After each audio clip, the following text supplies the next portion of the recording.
Well, hello students and welcome to week 4. We're finally hitting close to the midway point of our term together.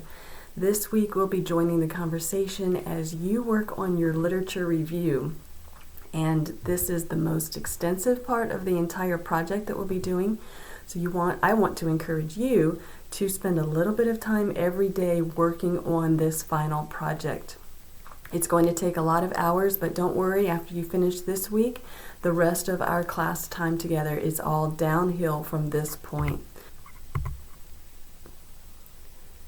I want to begin this week with this verse from Isaiah as we stick with the concept of an eagle-eye view of the conversation that's going on. Those who hope in the Lord will renew their strength. They will soar on wings like eagles. They will run and not grow weary. They will walk and not faint. So I want to encourage you to pray each day before you begin working on your project this week to help this assignment go as smoothly as possible. So how does the literature review help us join the conversation? Well, first, let's look at what a literature review actually is. It is a collection of material on a topic. The literature review is going to discuss published information about this conversation that you are beginning to join. It is not the same as an academic research paper. This part of secondary research is not your arguing a point. This part is you actually explaining what are other people saying about your topic. It does not add new information, although you can look at current information through a different lens. You're going to try to figure out what are the gaps when I combine the 2 different fields or 3 different fields of perspective to my specific topic. So each of your fields would be considered its own lens. So you're putting on a set of glasses that looks at your topic from the sociology perspective. And then you take that set of glasses off and you go to a different set of glasses and probably even a different article, and you look at your topic through the lens of, let's say, the behavioral perspective. So look at each of your articles through those 2 or 3 different lenses that you bring to your topic. And possibly specific articles are specific to each lens. It doesn't matter how that works out, but that's what we are looking for within a literature review. We want you to think and write like a reporter. That's how you're going to continue to join this conversation. And so you're going to be providing for your audience that eagle-eye view of the entire scope of the topic as related to these specific articles that you've chosen. And then you're going to also pull out of each of these articles minor details or specific details that pertain to your approach to that topic. So what to include in a literature review? Remember to remain a reporter and just report the facts. Researchers found that, and then you would cite those researchers. Or a study by authors' names concluded that, fill in the blank. And then you can dig into the nitty-gritty of those specific details as they pertain to the gap that you have identified within this topic. Also, a literature review is going to synthesize information.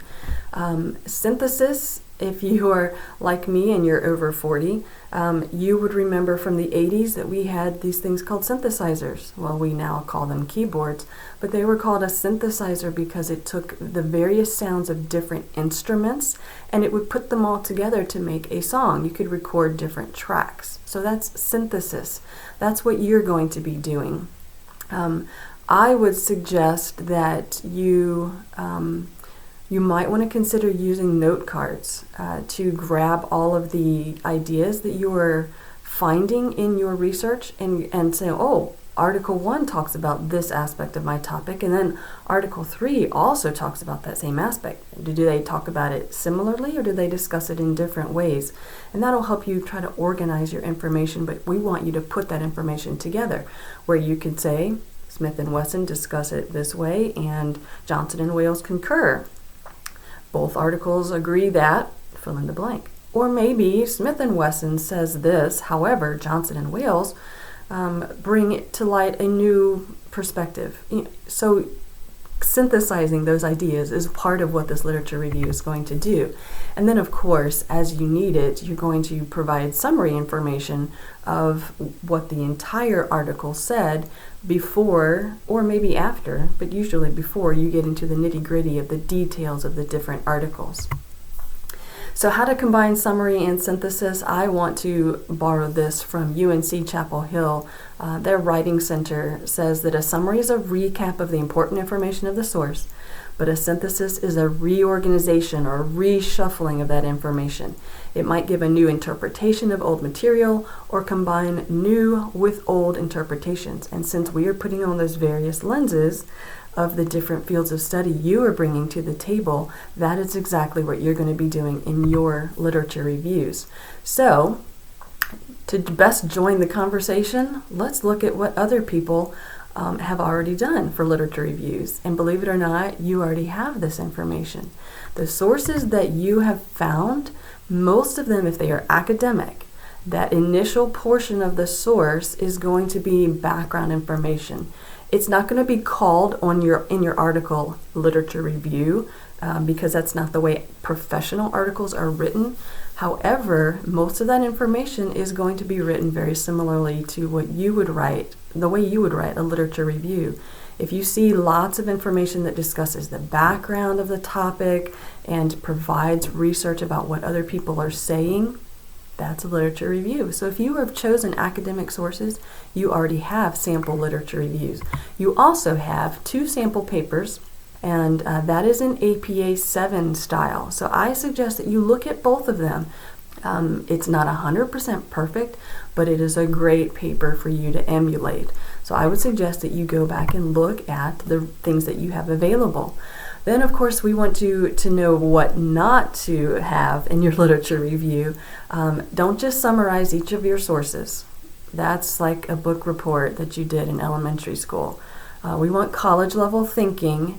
Use summary as appropriate, but we want to see synthesis and the combining of ideas. Making connections is very important in your college careers and outside of college once you graduate.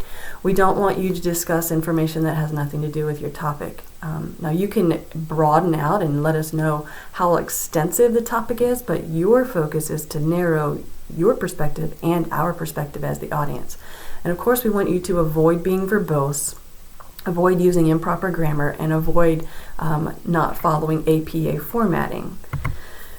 So the beginning steps here. I already referenced that idea of possibly finding your ideas and writing them on note cards and making connections. You also want to help us understand the foundational information that we need because you're helping me as one of your audience members join this conversation as well. Look for similar information that's presented in various articles and make those connections for your readers. And specifically look for the details that connect to that gap of the research that you are proposing that someone should fill in the future. So before you submit your work, you're going to help me see how I can join the conversation as well. So have an introductory paragraph that is specific to the literature review section of your paper. This is not going to be the same introductory paragraph that you will later write when you put the whole paper together. Within those body paragraphs, I highly encourage you to use those level 2 headings, and that you'll see those samples in the bananas paper, the student sample paper. Those level 2 headings really help organize your paragraphs and help your audience members see where the discussion is going. And then make sure, of course, in those body paragraphs that you are synthesizing the various discussions wherever they connect. Now, don't force something to connect if it doesn't. If one paragraph in your literature review is specific to just one source, that's perfectly fine. But as much as possible, make connections. And then, of course, since you are using various sources, 5 academic sources, make sure that you provide your references page that includes those 5 academic sources. In the literature review, we're mostly interested in the academic sources. If you needed to find some other sources to help us understand the overall topic, We would not expect to find many of those non-academic sources in the literature review, but those other outside, more popular sources could be utilized within the paper itself. What we do want 5 academic sources in this literature review section. Now I know this is going to take a lot of time this week. If you get stumped, life gets in the way, you just need more time, by all means reach out to me before this assignment's due date next Monday night. Reach out to me and just request an extension. If you need more time, I will gladly give it to you, up to 48 hours. So if you need that extension, by all means reach out. Have a great week, guys. I'm praying for you all.